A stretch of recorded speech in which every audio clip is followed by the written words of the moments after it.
ఇందులో ముఖ్యంగా ఇప్పుడు ఎమ్మెల్సీలు గాని, ఎమ్మెల్యేలు గాని, మంత్రులు ఇంత ఇంత పెద్ద పెద్ద హోదాల్లో ఉన్న వాళ్ళు కూడా ఇప్పుడు ఆ సభని అండ్ కేసీఆర్‌ని విమర్శిస్తున్నారు. ఏంటంటే 7 లక్షల స్కామ్ నిజం గాదా? మీ ఆస్తులు పార్టీ పెట్టక ముందెంత? పెట్టిన తర్వాత ఎంత?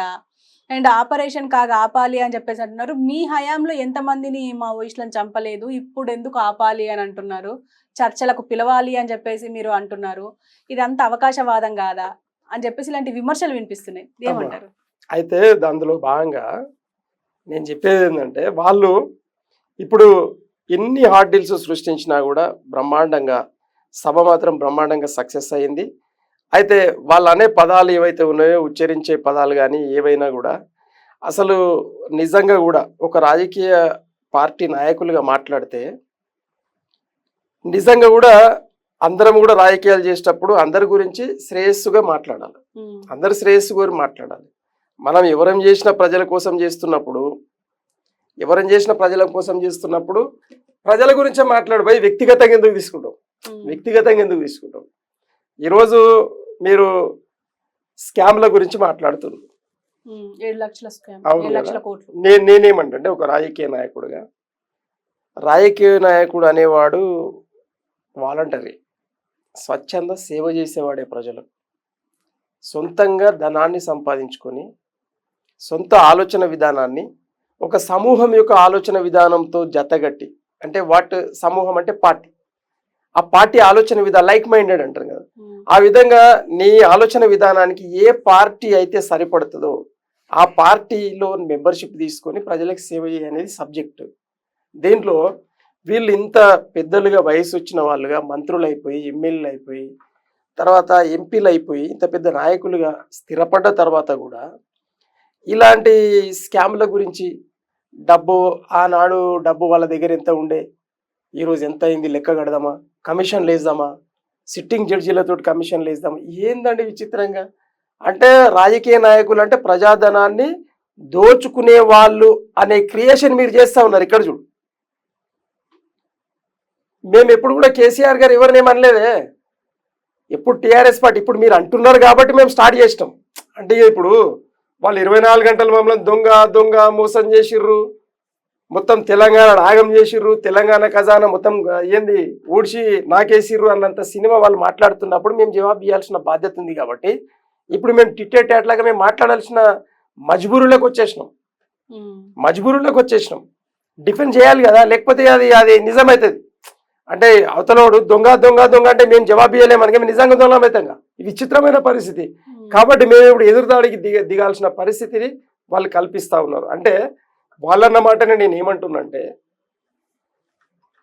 మరి ఆనాడు మీ ఆస్తులు, మీ నాయకత్వాన్ని, మీ పార్టీ జాతీయ నాయకత్వం కావచ్చు, రాష్ట్ర నాయకత్వం కావచ్చు, మరి ఆనాడు మీ ఆస్తులు ఎంత చెప్పండి. మరి లెక్కలు తీసుకుందాం, మరి ప్రజల ముందు పెడదాం.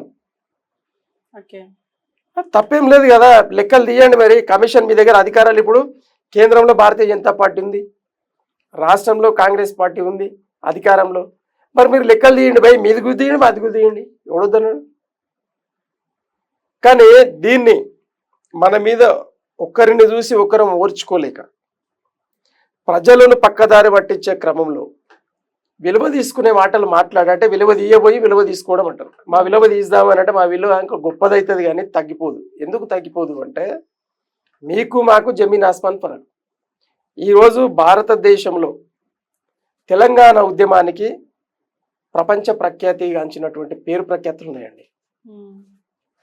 అలాగే ఎంఆర్పిఎస్ ఉద్యమం కూడా ఇక్కడనే పుట్టింది. ఎంఆర్పిఎస్ ఉద్యమానికి, తెలంగాణ వాదం ఉద్యమానికి సంబంధించినంత వరకు మంచి ప్రఖ్యాతి. అంటే ప్రజాస్వామ్యబద్ధంగా పోరాటం చేసినాయి, గెలిచినాయి. ఎస్, దిస్ ఈజ్ కరెక్ట్ అన్నారు. కానీ ఆ ఉద్యమాన్ని నిర్మాణం చేసి, ఆ ఉద్యమానికి ఒక రాజకీయ కోణం ఇచ్చి, ఆ ఉద్యమాన్ని ఒక రాజకీయ యుద్ధం చేసి గెలిస్తే దాన్ని చూసి ఓర్వలేకపోతే మేమేం చేస్తాం? మాకు అర్థం కాదు. మేము ఎట్లయినా హీరోలమే. కేసీఆర్ గారు పార్టీ, కేసీఆర్ గారి వెనకాల ఉన్నటువంటి నాయకత్వం 100 కాదు 1000% హీరోలే. ఆయనను చూసి ఓర్వజాలక పక్కదారి బట్టి పక్క పార్టీలలో ఉండి ఆ పార్టీలలో పదవులు సంపాదించుకోనికను, ఆ పార్టీ నాయకత్వం అధినాయకత్వంలో ఇంకేదన్నా మీరు కోరుకున్నది ఏమన్నా ఆశించింది కావాలని దాన్ని అందిపుచ్చుకోవడానికి మాత్రం మమ్మల్ని విమర్శిస్తే మేము పడడానికి కూడా రెడీగానే ఉన్నాం, కానీ మేమేం మీకేమి వద్దనట్లేదు. బట్ మేము ఎట్లయినా హీరోలమే అవుతారు, మీరు ఎట్లయినా జీరోలే అవుతారు, మీరు ఎట్లయినా విలన్లే అవుతారు. మేము మాత్రం ఎప్పటికీ కూడా హీరోలమే. కేసీఆర్ గారి పార్టీలో ఉన్న ప్రతి ఒక్క కార్యకర్త, ప్రతి ఎమ్మెల్యే, ప్రతి ఎంపీ, ప్రతి మంత్రి ఖచ్చితంగా హీరోనే. కేసీఆర్ గారి ఫ్యామిలీ 100% హీరోనే. ఎందుకు? They are all eligibilities personalities. వాళ్ళు అన్ని ఎలిజిబిలిటీలు ఉన్న పర్సనాలిటీస్ అండి. దాళ్ళని చూసి ఎవరు కాలేకపోతే ఎట్లా? కేటీఆర్ గారు బ్రహ్మాండంగా భాషలు మాట్లాడగలుగుతాడు, చక్కగా ఒప్పియగలుగుతాడు, మెప్పియగలుగుతాడు. అడ్వకసీ, డిఫెన్స్, ఎక్స్ప్లెనేషన్, తర్వాత రాజ్యాంగం మీద పట్టు, చట్టాల మీద పట్టు. Kavitha garu same as it is. Harish Rao garu వెన్నుముకలాగా ఆయన పార్టీని తన మామకు సమానంగా, కేసీఆర్ గారికి సమానంగా ఆయన పార్టీని వెన్నుముకలా కాపాడుతూ ట్రబుల్ షూటర్గా ఆయన పనిచేస్తూనే ఉంటాడు. ఈరోజు సభ జరగడానికి అంత చక్కటి సభ మొత్తం ఎవరు హ్యాండిల్ చేశారు? ఆయనే చేసిండు కదా, ఆయనే చేసిండు.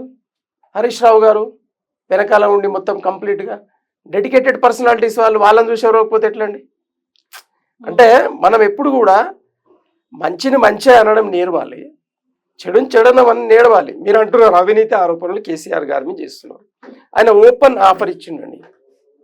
అరే బై, నేను అవినీతి చేసినట్లుగా మీరు ఆరోపిస్తే మీ దగ్గర అధికారం ఉంది, మీరు కమిషన్లు వేయండి, నా అవినీతిని బయట పెట్టండి. ఒకవేళ తేలితే నేను జైలు కొనిక తయారు కేసీఆర్ గారు అన్నారు కదండి. ఇంకేం చెప్పాలి వీళ్ళకు? కేటీఆర్ గారు ఎన్నోసార్లు అన్నారు, అసెంబ్లీలో కూడా అన్నారు. మా జగ్గారెడ్డి గారు అయితే అరే ఊకే ఏం మొరుగుతుర్రా భయ, మొరిగినంత మాత్రాన్ని వచ్చేది లేదు, పోయేది లేదు, మీరేం చేయండి, అధికారం మీ దగ్గర ఉంది. మా ఎమ్మెల్యేల మీద మీరు కమిషన్లు ఇస్తారా, మా మంత్రివర్గం మీద ఇస్తారా, కేసీఆర్ గారి మీద ఇస్తారా, వ్యక్తిగతంగా మా మీద ఇస్తారా, వేయండి అని అన్నాడు ఆయన. అంటే మేమే ఏమంటున్నాం అని అంటే, తప్పు చేయనోడు ఎప్పుడైనా షేర్ లాగానే ఉంటాడు. మేము ₹1 అవినీతికి పాల్పడలేదు, ప్రజాధనాన్ని ప్రజలకే సంపూర్ణంగా ఖర్చు పెట్టాము. మేము తెలంగాణ 2014 కంటే ముందున్న తెలంగాణ, 2023కున్న ముందు ఇప్పుడున్న తెలంగాణకు మీరు బేరేజ్ వేసుకొని చూడాలి. మా పరిపాలనకు మీ పరిపాలనకు తేడాలు చూడాలా. అది ప్రజలకు అర్థమైంది కాబట్టి ఈరోజు 25 లక్షల మంది జనాభా వచ్చారు. లేకపోతే ఎందుకు వస్తారండి? ఎందుకు వస్తారు? అది రజతోత్సవ సభ, కార్యకర్తల సభ, పార్టీ కార్యకర్తల సభ అండి అది. మరి ఎట్లా వచ్చిరండి? అంటే దీనికి సంబంధించి కోమటిరెడ్డి వెంకటరెడ్డి ఒక స్టేట్మెంట్ ఇచ్చారు. ఏంటంటే, నేను కూడా ఇంతకు మించి కార్యకర్తల సభ పెట్టగలను, ఇంతకు మించి హైలైట్ చేయగలను అని చెప్పేసి కూడా అంటున్నారు. ఇప్పుడు అది ఏం పేరు, మన కోమటిరెడ్డి వెంకటరెడ్డి గారు మంత్రి గారు వాళ్ళ బ్రదర్స్, కోమటిరెడ్డి బ్రదర్స్ కు పైసలు ఎక్కువైనాయి. పైసలు ఎక్కువై ఆయన అట్లా మాట్లాడతాడు. వీళ్ళ దగ్గర ఇంత ఉంటే ఆనాడు కాంగ్రెస్లో ఉన్నారు కదా, తెలంగాణ బిడ్డలే కదా, మేము తెలంగాణ కోసం పోరాటం చేసిర్రు కదా, మేము చేయలేరు అనలే, చేసిర్రు అంటున్నాం. మీరు ఎందుకు పార్టీ పెట్టలే భయ్? మీరు, నాకు అర్థం కాదు, మీరు పార్టీ పెట్టి ఎందుకు నిర్మాణం చేయలే చెప్పండి. అంటే మీకు ఎప్పుడు కూడా ఒక వెనక బతకడమే వస్తుంది, కానీ ఒక వెనక అంటే నేనేమంటున్నా, మీరు ఫస్ట్ పర్సన్గా ఉండే కెపాసిటీ మీ ఇద్దరు అన్నదమ్ములకు లేదు అంటున్నాం మేము. ఉంటే ఉండండి, ఇప్పుడు ముఖ్యమంత్రిగా ఎవడొద్దన్నాడు?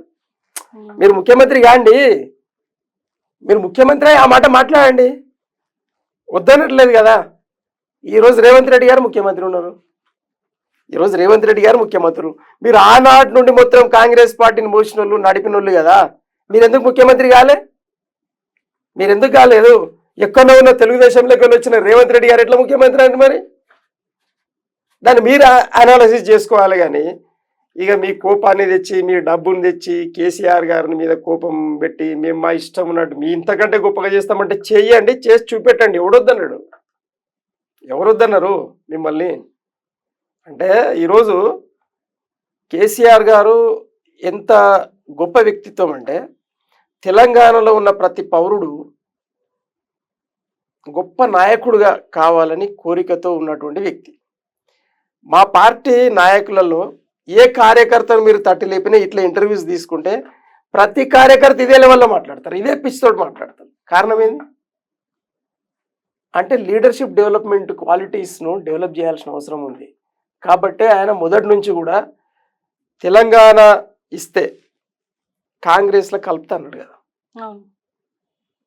ఆ దొంగల కాంగ్రెస్లో కలిపే కంటే తెలంగాణ అయితే రానే వచ్చింది, ఈ దొంగ కాంగ్రెస్లో కలిపే కంటే మా కార్యకర్తలు పోయి నిర్ణయం తీసుకుంటాం, నాకైతే కలుపుదామనే ఉంది. అంటే కార్యకర్తలు ఎవ్వరు కూడా ఒప్పుకోలే కాంగ్రెస్లో కలపడం. మరి కార్యకర్తల మాట వినాలా, ఆడిచ్చిన మాట నా మొండితనం కోసం, అంటే కేసీఆర్ గారు మొండితనం కోసం, ఇచ్చిన మాట కోసం నేను పార్టీని తీసుకుపోయి జనాలను తీసుకుపోయి మళ్ళీ అప్పుడు కట్టాలా. అంటే ఆనాడు తెలంగాణ ప్రజల్ని ఆంధ్ర ప్రజలతోటి కలిపి ఆగమాగం 48 ఏళ్ళు సతాయించిండ్రు. మళ్ళీ ఇప్పుడు కూడా నా మూర్ఖత్వం కోసం, నా మాట కోసం నేను మళ్ళీ తెలంగాణ తీసుకుపోయి కాంగ్రెస్లో కలపాలనా అని ఆ రోజు మళ్ళీ రిటర్న్ అయ్యి ఆయన ప్రజల వద్దకు వెళ్ళి కార్యకర్తల మాట విని నిలబడితే ప్రజలు అధికారం ఇచ్చిండ్రు కదా. అంటే కార్యకర్తలు మాట కేసీఆర్ గారు విన్నందుకు టీఆర్ఎస్ పార్టీకి అధికారంలోకి వచ్చింది కదా. అంటే మరి ఇక్కడ తెలంగాణ ప్రజల మాట కేసీఆర్ గారు విన్నట్టే కదండి.